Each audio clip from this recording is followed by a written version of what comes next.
I am a 45 years old woman, my husband and I have a 15-aunt daughter Kate and a 9-year-old son Sam. My husband has a brother and a 40-year-old sister, Eva. Eva and her husband James have a daughter, Allegra. She is also 15 years old. Kate and Allegra have always been compared in the family. From the time they were born, it seemed to be a competition of who would walk first, talk first, do more, achieve more. And Allegra was always first. I won't go too much into detail about Allegra because that's not really the point, but I will say she's a beautiful, intelligent, truly one-of-a-kind girl, and her parents have done a great job raising her.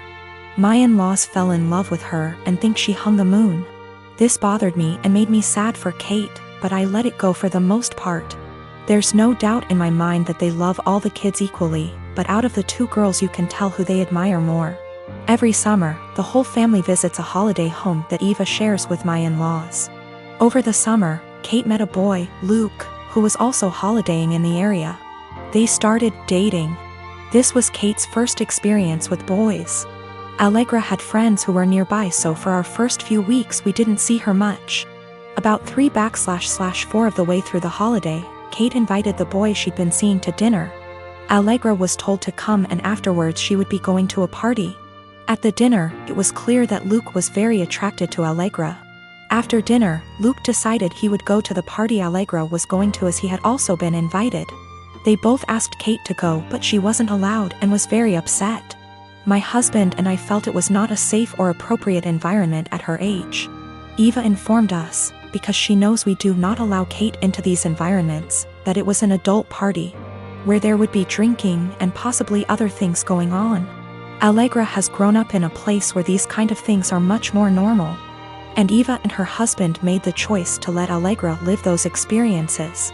From what I know and have seen, she handles it exceptionally and it has not caused any issues. However, it is not the way we have chosen to parent Kate, and so we didn't allow her to go. The next morning, Allegra came downstairs and asked to talk to me and Eva. She said at the party Luke was flirting with her and showed her some messages he'd sent her. We decided we would all talk to Kate. Kate spent the next 2 days miserable. When she finally came out of her room, Kate was caustic and everyone was getting a bit fed up with her attitude. Eventually, my father-in-law jokingly said, "Your mistake was introducing him to Allegra. How did you think that was going to go for you?" My mother-in-law told him off but added that Luke handled it terribly, but the outcome was sort of inevitable. Kate left the table in tears. We managed to get through the rest of the holiday, but when my husband brought up plans for Christmas, Kate refused to go. She said she couldn't bear being ridiculed by her own family and constantly compared to Allegra. After seeing how much this was affecting her, I spoke to my husband and said we shouldn't go. He argued that it would be wrong to let Kate take away time with family just because of a boy. I reminded him that this has been happening since they were born, but he said that we can't shield Kate from every special person in the world. He said he would talk to his parents about their comments, but that we should not set a precedent of letting Kate run away from reality. My wife and I have a 2-year-old son and have been married for 4 years. Our anniversary was a month ago and we found a nice, secluded cabin on Airbnb and rented it out for a long weekend getaway. My wife asked her parents if they would be willing to watch our son, and they agreed as long as we dropped him off at their house. That worked for us since it was on our way anyway.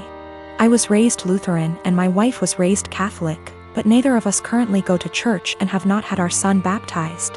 My mother-in-law knows this and hates it. She thinks our son needs to be baptized or he will burn in hell. She's that kind of Catholic. So we go on our trip, and when we pick up our son and ask how the weekend went, Mother-in-law says everything went fine and that she has saved my son's soul from the devil. I ask her what she meant and she says she had our son baptized that morning at her church. I tried my best to keep my cool so I didn't scream at mother-in-law in front of my son, but I pretty much grabbed my son and left. On the car ride home I was fuming and told my wife as calmly as I could that this would be the last time her parents have our son unsupervised. She tried to downplay what her mom had done, but I told her we need to wait until we get home to talk about it because I'm not fighting in front of my kid. When we got home and had a chance to talk about it, things got heated. I told my wife I no longer trust her parents with our son, and that if they did something like this behind our backs, I can't trust them to respect our wishes as parents in the future. I said this was a huge breach of trust and I will forever look at her mom differently. She continued to try to defend her mom, saying that she was only doing what she thought was best for her grandson. She even downplayed it by saying that it's just a little water and a few words and we don't go to church anyway, so what does it matter? I told her that under no circumstances will I allow her parents to watch our son by themselves again. I said that we can still let them see their grandson, but only if we are present. I also said that if she doesn't see what the big deal is with this situation, that maybe we aren't on the same page as parents and maybe we need to see a counselor. She started crying and said that this isn't the kind of decision I get to make on my own, and I'm an asshole for trying to tell her what kind of relationship her parents can have with our son. I told her that I no longer have any trust or respect for her parents and that I don't know if there's anything they can do to repair that. I told her what her parents did was unforgivable in my eyes and they put themselves in this position to lose privileges with our son. She's been trying to convince me to change my mind for the last month, but I'm not budging. To me, this is a hill I'm willing to die on. I am a 17-year-old female, and I live with my mom, stepdad, and stepsister and stepbrother. I lost my dad to cancer when I was 13 years old. We were very close and his death was a major loss in my life. I wasn't able to keep much of his belongings because of my stepdad's insecurities and lack of sympathy and respect for me and my dad. It's sad to say that mom moved on relatively fast. My stepsister and I share a room together. My stepbrother has the bigger room because he's a man, and as a result me and my stepsister are always in conflict. She wants me out during the day as she uses the room as her art studio.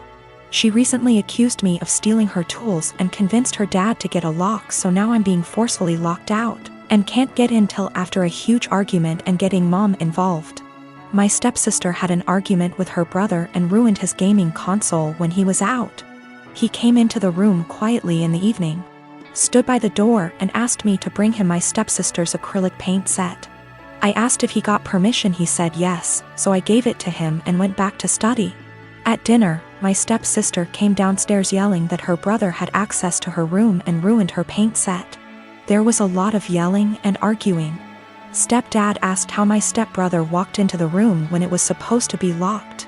My stepbrother admitted I helped him out and brought the paint set to high. My stepsister went off on me, called an accomplice, then ran upstairs and took the gift I prepared for my dad for Father's Day. I picked up flowers I planted from our small garden that I take care of by myself, and prepared a nice wooden letter-shaped pot, used my dad's first initial and filled it with the flowers I picked and decorated it with ribbons. It wasn't that good, but it was like a floral letter. I planned to visit his grave and put the gift there. She damaged it to pieces. It was completely ruined. I yelled at her and kept crying. Mom and stepdad gave her harsh punishment and thought it was fixable, but I was so done I called my uncle, who came and berated my mom and stepdad. Stepdad offered to fix it and punish my stepdaughter harder, but I packed my things to go with my uncle. My mom begged me to stay, but I refused and didn't respond when she kept calling, saying she did nothing to deserve to be shunned by me and my uncle, who told the family about what happened. The family told mom not to come visit on Father's Day and are angry with her because I moved out over this. I have waited tables for the last 3 years. During my shift last night, a group of 4 women in their late 20s came in. They were a pleasure to have as customers. They ordered 4 of our house cocktails to start with and then went over the menu for their entrees. Then I was on my way back to their booth with the drinks on a tray. I walked by the back side and overheard one of them talking about how she was 14 weeks along. When I rounded back, they were talking about the same topic and it was clear to me that she was pregnant. I figured her having 1 drink wasn't a big deal. They ordered their entrees and I went off to handle other tables. About 5 minutes later, they called me over again and asked for another round. At this point I started getting concerned, but I took the order and cheerfully said I'd be right back. This time, I went to the bartender and asked him to make one of them a virgin cocktail. He was confused, but since he's a good friend of mine, I told him to just trust me. A few cocktails later, her strictly virgin, they started getting rowdy, and Mrs. Pregnant Woman was also getting into it. I figured that since she didn't notice, things were okay. The problem came when I took them their check, and they asked to split the bill at the register. When Mrs. Pregnant Woman got to the counter, I saw her cocktails were marked with virgin. My bartender had edited each in the system for inventory. It was too late for me to edit them back, so I just had her pay, hoping that she wouldn't look at the receipt. They all thanked me and left, leaving a generous tip in the process. They were talking in the parking lot for the next short while, presumably waiting for an Uber. Several minutes later, Mrs. Pregnant Woman came back and asked what virgin on the receipt meant. I fessed up that it meant non-alcoholic. She blank stared me for a few seconds and then asked if she had ordered a non-alcoholic cocktail. I said no, but told her that I assumed she wanted one seeing as she was pregnant. It was a lame lie and I'll admit it, but she looked me in the eye and asked me to return her part of the tip. I did so. Then she talked to my manager. My manager took me into her office and literally shrieked at me until hoarse. I stood my ground and told her that I'm not going to be responsible for FAS. She told me that she was taking me off the calendar until she decided what to do with me. She also informed me that I could get the restaurant in serious trouble for discrimination. And upon examination of my state's laws, she is correct. But when I talked to my mother and father about it tonight, they told me that they understood my position. The entire staff at the restaurant is against me and I think that I'm going to call in and tell my manager that I quit. But I still feel in the right here.